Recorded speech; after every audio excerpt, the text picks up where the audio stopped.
વિદ્યાર્થી મિત્રો, ધોરણ 9 વિષય વિજ્ઞાન ટેકનોલોજી પાઠ 5 સજીવના પાયાનો એકમ.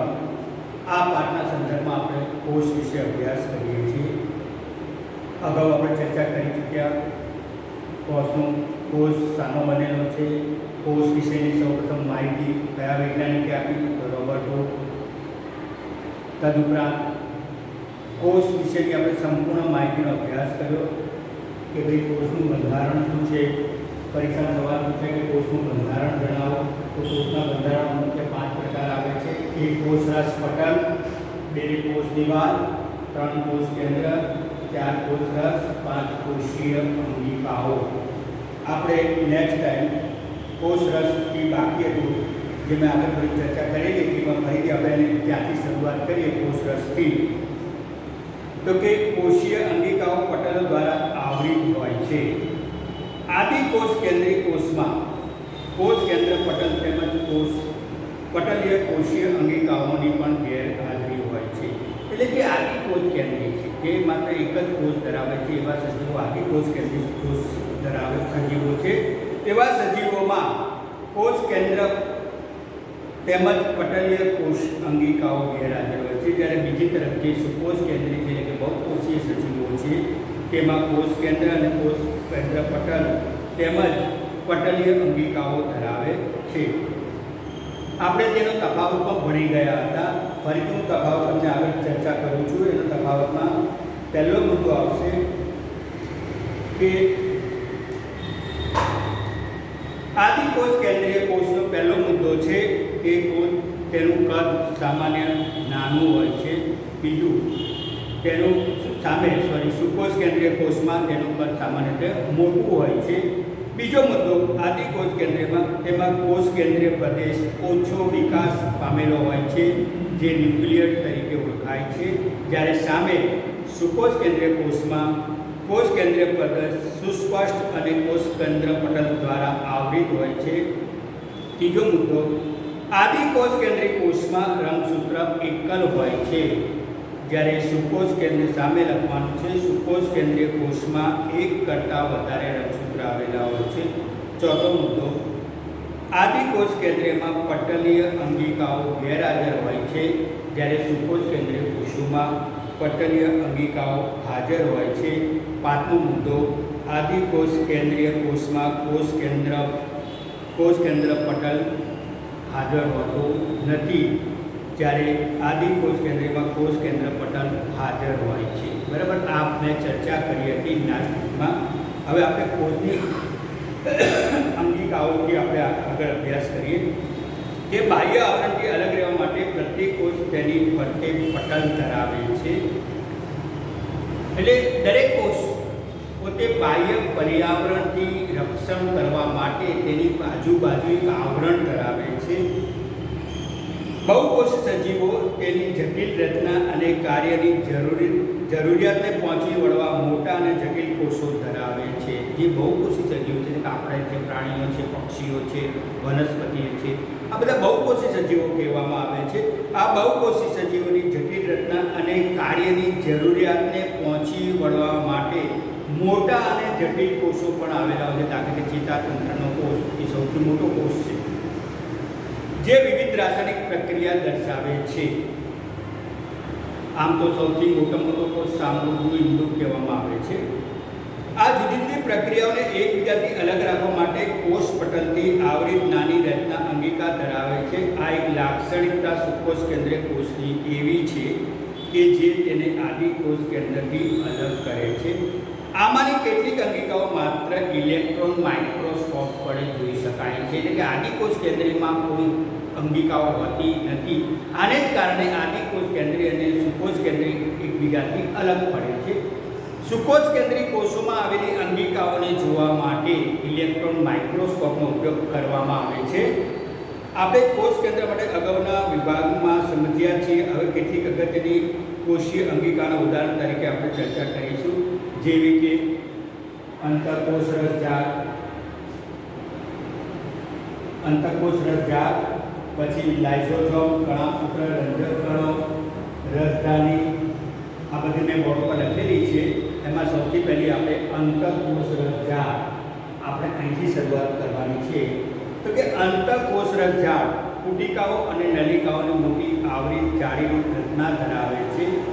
તે લાંબી નલિકામય કે ગોળાકાર અથવા કોથળી જેવી પુટિકા જેવી રચના ધરાવે છે. અંતઃકોષ રસજાળના પટલીય સંરચના કોષરસ પટલની સંરચનાને સામાન્ય સ્વરૂપે હોય છે. અંતઃકોષ રસજાળ બે પ્રકારની હોય છે. મેં એ વખતે પણ તમને સમજાવ્યું હતું.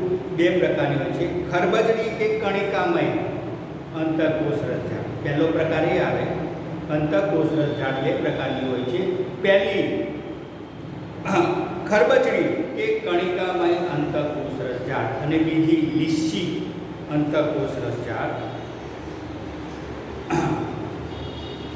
રિબોઝોમ્સ જે બધા જ સક્રિય કોષોમાં હાજર હોય છે. રિબોઝોમ્સ બધા જેટલા પણ સક્રિય કોષો આપણા શરીરમાં એ બધા સક્રિય કોષોમાં રિબોઝોમ્સ હાજર હોય છે અને તે પ્રોટીનનું સંશ્લેષણ કરવાનું સ્થાન ધરાવે છે. આ એક વસ્તુ યાદ રાખજો વિદ્યાર્થી મિત્રો કે રિબોઝોમ્સ જે પ્રોટીનનું સંશ્લેષણ કરે છે. તમને પરીક્ષામાં સવાલ પૂછાય છે કે પ્રોટીનનું સંશ્લેષણ ખાલી જગ્યા કરે છે તો તમને 4 લાઇસોઝોમ, રિબોઝોમ્સ, કણાભસૂત્ર, ગોલ્ગી પ્રસાધન આવું નામ આપશે.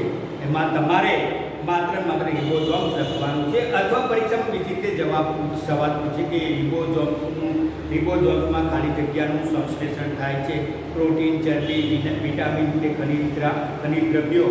તો જવાબમાં આવે પ્રોટીનનું સંશ્લેષણ. બરાબર છે. હવે આપણે આગળ જઈએ.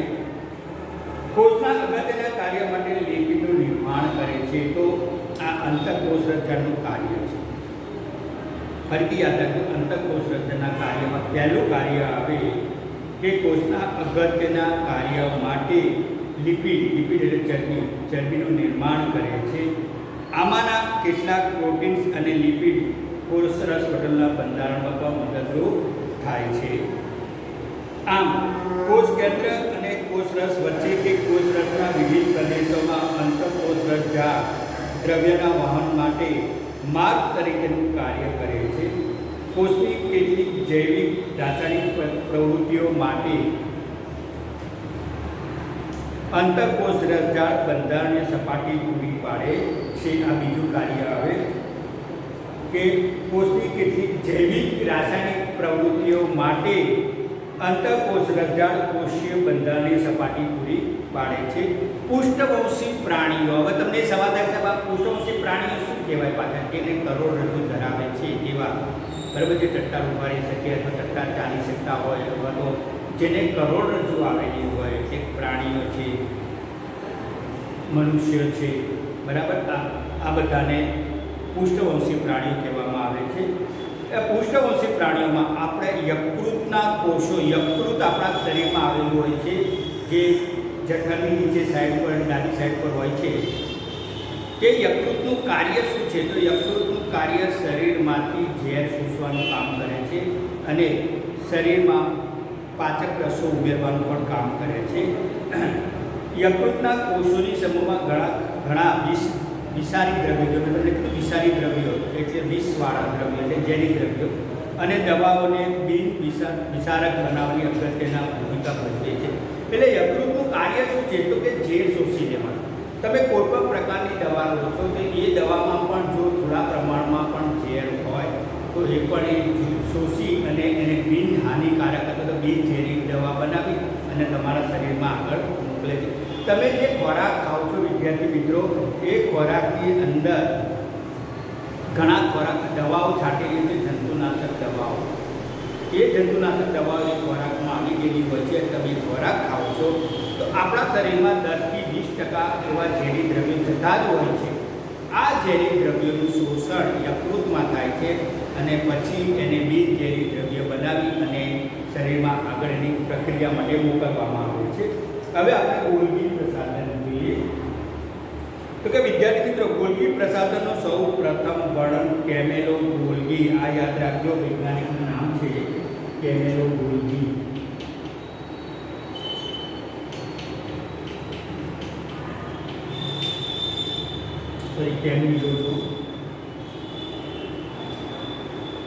કેમિલો ગોલ્ગી એ વૈજ્ઞાનિકનું નામ છે, જેણે આ ગોલ્ગી પ્રસાધન વિશે સૌપ્રથમ માહિતી આપી હતી. એટલે પરીક્ષામાં પૂછાશે કે ગોલ્ગી પ્રસાધન વિશેની સૌપ્રથમ વર્ણન અથવા તો માહિતી કયા વૈજ્ઞાનિકે આપી? તો જવાબમાં આવે કેમિલો ગોલ્ગી. પટલ દ્વારા આવરી તંત્રની બનેલી રચના છે. આ ગોલ્ગી પ્રસાધન એ પટલ દ્વારા બનેલી તંત્રની બનેલી રચના છે, જે એકબીજાને સમાંતર થપ્પીઓમાં ગોઠવાયેલી પુટિકાઓ યુક્ત રચના છે. આવી પુટિકાઓને સિસ્ટર્ની કહેવામાં આવે છે. એટલે કે પટલ દ્વારા તંત્રની બનેલી જે રચના છે, જે એકબીજાને સમાંતર થપ્પીઓની જેમ ગોઠવાયેલી હોય છે, તેને સિસ્ટર્ની કહેવામાં આવે છે. ગોલ્ગી પ્રસાધન દ્વારા અંતઃકોષ ઝાડ દ્વારા સંશ્લેષિત દ્રવ્યનું પેકેજિંગ કરવું. એટલે જે પણ દ્રવ્ય આપણા શરીરમાં સંશ્લેષિત થાય છે એની આજુબાજુ પેકિંગ કરવું. પેકેજિંગ કરીને કોષની અંદર અથવા તો કોષની બહાર મુક્ત કરવામાં આવે છે. પુટિકાઓમાં નિપજોમાં જે પુટિકાઓ છે એમાં પાછી જે નિપજો હોય એની પણ પેકેજિંગ કરવું અને તેનું રૂપાંતરણ કરવું, તેમજ તેઓનો સંગ્રહ કરવાના કાર્યોમાં ગોલ્ગી પ્રસાધન કરે છે. ગોલ્ગી પ્રસાધન સરળ શર્કરામાં જટિલ શર્કરાનું નિર્માણ કરે છે. ગોલ્ગી પ્રસાધન લાઇસોસોમના નિર્માણ સાથે સંકળાયેલી છે. તો ફરીથી ગોલ્ગી પ્રસાધનના કાર્યો, પરીક્ષામાં ગોલ્ગી પ્રસાધનના કાર્યો વિશે તમને સવાલ પૂછાય તો એનો જવાબ આ રીતે લખવાનો છે કે ગોલ્ગી પ્રસાધનના કાર્યો આ પ્રમાણે છે. એક, ગોલ્ગી પ્રસાધન દ્વારા સંશ્લેષિત દ્રવ્યનું પેકેજિંગ કરી કોષની બહાર અને કોષની અંદર મુક્ત કરવામાં આવે છે, તો મુક્ત કરે છે. બીજું, પુટિકાઓમાં નિપજોનું પેકેજિંગ કરવું અને તેનું રૂપાંતરણ કરવું, તેમજ તેનો સંગ્રહ કરવો, આ બીજા કાર્યમાં આવે. ત્રીજું કાર્ય, ગોલ્ગી પ્રસાધન સરળ શર્કરામાંથી જટિલ શર્કરામાં રૂપાંતર કરે છે. ચોથું કાર્ય, ગોલ્ગી પ્રસાધન લાઇસોસોમ્સના નિર્માણ સાથે સંકળાયેલું છે. હવે આપણે લાઇસોસોમ વિશે જોઈએ વિદ્યાર્થી મિત્રો. તો કે કોઈપણ વિદેશી દ્રવ્ય, એટલે આપણા શરીરમાં કોઈપણ બહારનું દ્રવ્ય શરીરમાં દાખલ થાય ત્યારે તેમજ તૂટેલી કોષીઓ, બે વસ્તુ યાદ રાખવાનું. એક તો આપણા શરીરમાં કોઈ બહારનું દ્રવ્ય દાખલ થાય અને આપણા શરીરમાં જે કોષમાં આવેલી અંગિકાઓ અંદર તૂટે છે, એ તૂટેલી અંગિકાઓનું પાચન કરી નાખે છે, એને બહાર નિકાલ નથી કરી નાખતું, તે પાચન કરી નાખે છે અને તેના કોષને સ્વચ્છ રાખે છે. એટલે કચરો સાફ કરી નાખે છે, પોતે એનું પાચન કરી નાખે છે. એ લાઇસોસોમ સ્વરૂપમાં થાય છે. જેવા કે હવે આ કયા કયા દ્રવ્યો છે? બેક્ટેરિયા, ખોરાક, જૂની અંગિકાઓ જે નાશ થવાને આરે હોય તેને લાઇસોસોમ વિઘટન કરે છે અને નાના ટુકડાઓમાં ફેરવે છે. લાઇસોસોમ પાચન કરી શકે છે કારણ કે તેઓ પાચન માટેના સક્રિય ઉત્સેચકો ધરાવે છે. કોષીય ચયાપચય દરમિયાન વિક્ષેપ સર્જાતા લાઇસોસોમ પોતાના જ કોષનું પાચન કરી નાખે છે.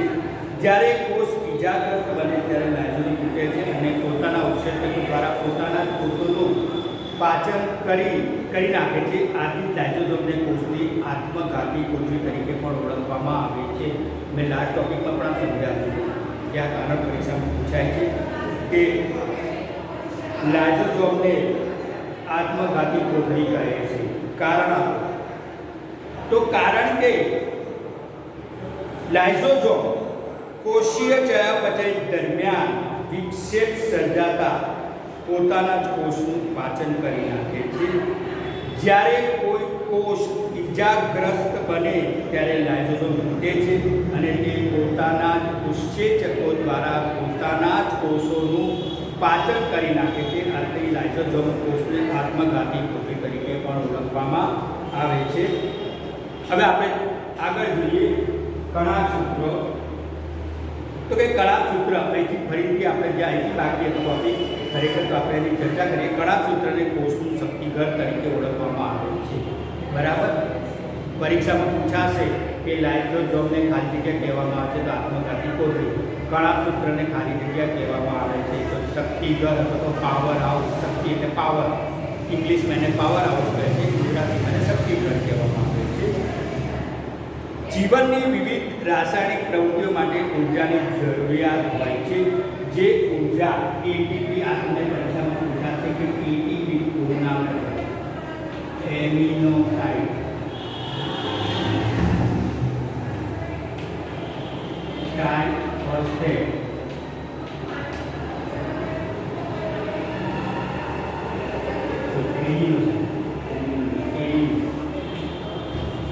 એડિનોસાઇન ટ્રાઇફોસ્ફેટ ફરી પરીક્ષા ફરીથી સવાલ પૂછે કે એટીપી પૂરું નામ લખો એડિનોસાઇન ટ્રાઇફોસ્ફેટ બરાબર એ એટીપીનું પૂરું નામ છે અને તે કણાભસૂત્રમાં આવેલું છે. તો કણાભસૂત્ર દ્વારા તે મુક્ત થાય છે. કોષના ઊર્જા ચલણ કે શક્તિ ચલણ તરીકે એટીપીને ઓળખવામાં આવે છે અથવા તો તેનો ઉપયોગ કરવામાં આવે છે.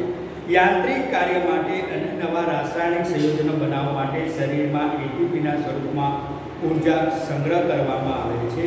કણાભસૂત્ર બે આવરણ ધરાવે છે, બહારનું અને અંદરનું. બાહ્ય આવરણ છિદ્રાળુ હોય છે, જ્યારે અંતરનું આવરણ એટલે અંત આવરણ ઊંડા પ્રવર્તો ધરાવે છે, અંત પ્રવર્તો ધરાવે છે. આ પ્રવર્તો એટીપીના નિર્માણ માટેની રાસાયણિક પ્રક્રિયાઓ માટે વિશાળ સપાટીનું નિર્માણ કરે છે. વિદ્યાર્થી મિત્રો ફરીથી ધ્યાન આપજો, પરીક્ષામાં કારણ પૂછાય છે. બે કારણ આ પાઠમાંથી પૂછાય છે. એક લાઇસોસોમને આત્મઘાતી કોથળી કહે છે, બીજું કણાભસૂત્રને શરીરનું શક્તિ ઘર કહેવામાં આવે છે અથવા તો પાવર હાઉસ કહેવામાં આવે છે. તો આપણે લખવાનું કારણ કે જીવનની બધી જ રાસાયણિક પ્રવૃત્તિઓ માટે ઉર્જાની જરૂરિયાત હોય છે, જે ઉર્જા આપણને એટીપી સ્વરૂપમાં કણાભસૂત્ર દ્વારા પ્રાપ્ત થાય છે. કોષના ઉર્જા ચલણ કે શક્તિ ચલણ તરીકે એટીપીનો ઉપયોગ કરવામાં આવે છે. યાંત્રિક કાર્ય માટે અને નવા રાસાયણિક સંયોજનો બનાવવા માટે શરીરમાં એટીપીના સ્વરૂપમાં ઊર્જા સંગ્રહ કરવામાં આવે છે.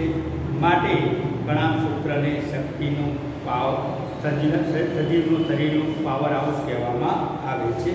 હવે આપણે રંજક કણો વિશે જોઈએ તો કે રંજક કણો માત્ર વનસ્પતિ કોષમાં જ હોય છે.